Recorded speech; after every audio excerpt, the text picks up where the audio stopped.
Most of the time, especially the first time when I was in the medical school, and my teacher told me that the best TCM, traditional Chinese medicine doctors, don't need the patient tell them what they have. Actually, we tell them what they have, and especially that we know how to fix it.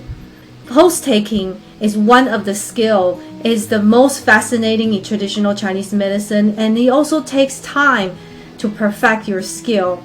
A lot of the students want to perfect this skill. One of them is how to take a good pulse taking and do a good TCM diagnosis.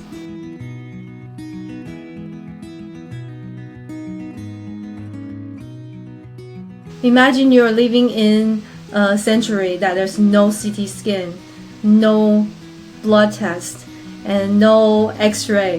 What will you do when you have some problems if you know exactly what you have?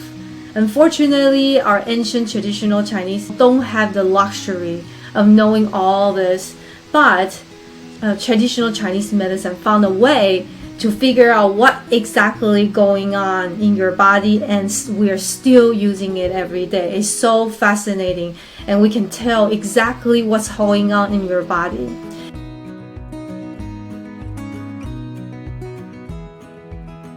So I would like to talk a little bit briefly about how to take a pulse, and then hopefully I will see you all in my classroom so we can enjoy how to take this pulse into each other. So first of all, we're not only counting the beat of your pulse, actually we're feeling the depth, the strength, the shape, the quality of the pulse. There is actually 28 different kind of pulse images that we're helping our students to learn, but it's not that difficult to actually feel some of the basic signals that our body tell you. Maybe you can ask me why we need to take the pulse. I can tell you it is palpable, it's reachable, and your blood vessel connects your body into one entity. So when you feel the pulse, they tell you all the signals, they tell you every information about what's going on in your body right at this moment.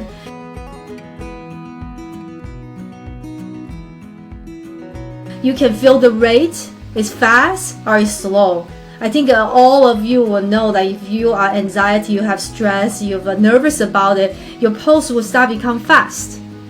And sometimes when you feel sluggish, you feel tired, and the pulse will become slow. Feeling the pulse itself can also feel about your emotion. The depth, if this pulsing is in the superficial level or it's in the depth level.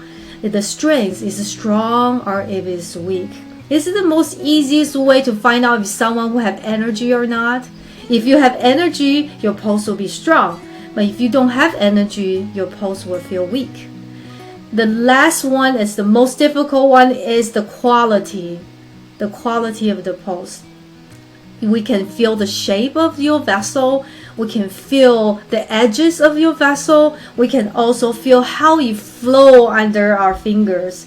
So the way how your blood flow under your finger tells us a lot of the information about your health. And plus the position, together we can analyze your body. It's almost like an ancient CT scan. Come to join us and have fun together. We can feel each other's pulses and I can interpret it for you.